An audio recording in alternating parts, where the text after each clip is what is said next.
Ay, hello, good morning mga tita. Maulan na panahon, ang sarap may kayakap, 'di ba? Pero kung single ka, magkape ka na lang tita, tiis-tiis na muna.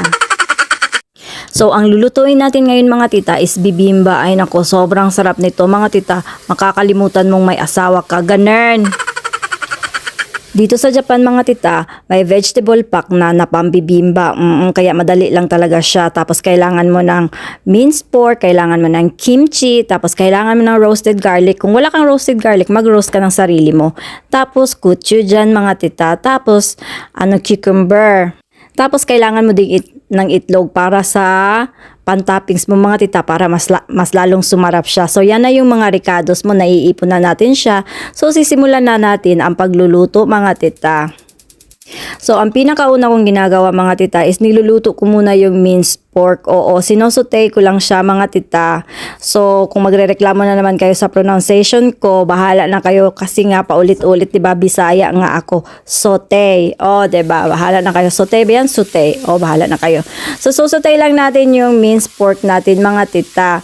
Tapos wag mong masyadong i-stir mga tita kasi mag-ano-ano siya. Magpa-powder masyado yung minced pork mo, hindi na siya sasarap mga tita. Pag nilagay mo siya, ganun paghiwalayin mo lang siya ng onte, tapos kapag nag-brown na yung kabila, babaliktarin mo na naman mga tita. O, 'di ba?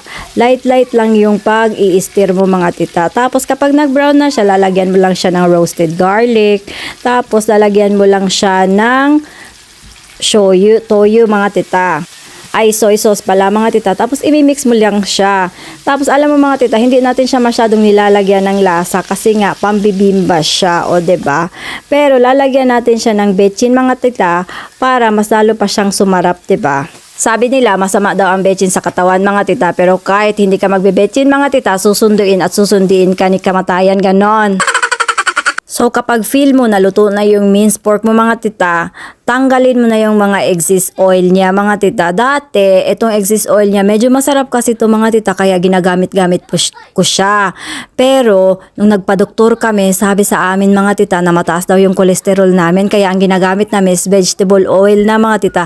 Tinatapon ko na lang siya, pero dito kasi sa Japan, pinag-ipon-ipon ko muna kasi hindi siya naitatapon ng basta-basta, oo.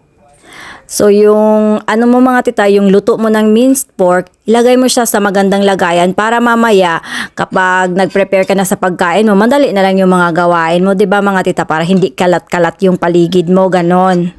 Tapos hugasan mo na rin yung mga ginagamit mo para hindi ka matabunan mamaya ng mga hugasin. Tapos ito pati mga tita, yung ready-made vegetable niya, yung repack na vegetable niya, nilalagay ko na rin sa mga lagayan para madaling gamitin, 'di ba?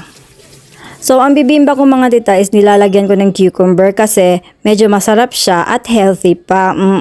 Gustong-gusto ko yan siya mga tita at crispy-crispy siya.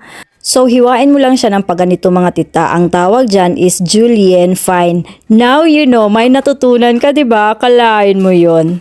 Tapos yung natitira kong cucumber, pag-iisipan ko muna kung anong gagawin ko doon, ire-ref ko na muna siya mga tita. Tapos itong hiniwa ko, ilalagay ko sa plato para mamaya malinis yung gawa natin, di ba?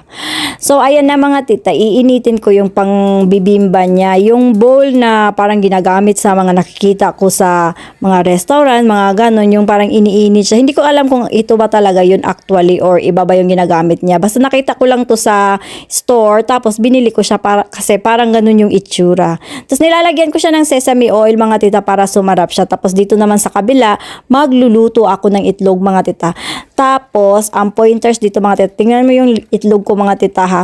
Kasi hindi ko siya masyadong maaato pag hinihinaan ko yung apoy mga tita, o 'di ba? Kasi dito sa kabila, ilalagay ko yung kanin, ilalagay ko yung gulay, gagawa ako ng bibimba mga tita, bibimba bowl. Kaya ayan, hininaan ko yung apoy sa kabila doon sa fry pan ng itlog ko. Tapos kapag nailagay mo na yung rice sa bibimba bowl mo mga tita, ilagay mo na yung mga gulay mo, itoppings mo lang yan siya. Gandahan mo yung maganda sa paningin ng kakain mga tita para medyo masarap naman siya at kukunan nila ng picture, ipopost ng asawa mo para makita ng kabit niya, 'di ba? Para gagayahin ng kabit niya, oh, ganito pala yung niluluto ng kanyang asawa, ganon. So, 'di ba, give and take process lang mga tita, may makakatulong ka na sa paghahanda ng pagkain ng iyong asawa kasi magkaka-idea yung kabit niya na ganito pala yung mga niluluto mo sa iyong kusina, ganon. And by the way mga tita, kapag nagluluto ka ng sunny side up egg, huwag mong baliktarin. Yung mainit na mantika, ipampaligo mo lang sa kanya para maluto yung ibabaw niya, ganon. Tapos pag luto na yung sunny side up egg mo, ipababaw mo na yan siya. O diba, ang ganda ng sunny side up egg mo. Kung maganda yung sunny side up egg mo, ibig sabihin masarap din yung buong luto mo. May ganun ba talaga? Pero promise mga tita, kapag maganda yung presentation mo, yun yung unang mapapasok sa utak ng mga kakain na tao na pagsisilbihan mo. Iniisip din nila na masarap yung niluluto mo, ganon, oo.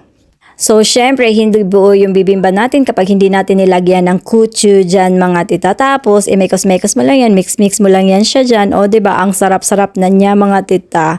Diba, kulay-kulay pa lang. Ang ganda-ganda niya na, ang sarap-sarap na tingnan, diba? Tapos kapag nilagyan mo pala siya ng sesame oil mga tita, mas tumitindi, sumasarap yung lasa niya. O diba, mapaparami talaga yung mga subo-subo mo mga tita. At syempre makakalimutan mo na naman yung diet mo. Pagkatapos mong kumain, lalaki na naman yung timbang mo, ganon. So thank you for watching my video mga tita. Sana may natutunan kayo at sana matry nyo din ito sa mga bahay nyo. Bye!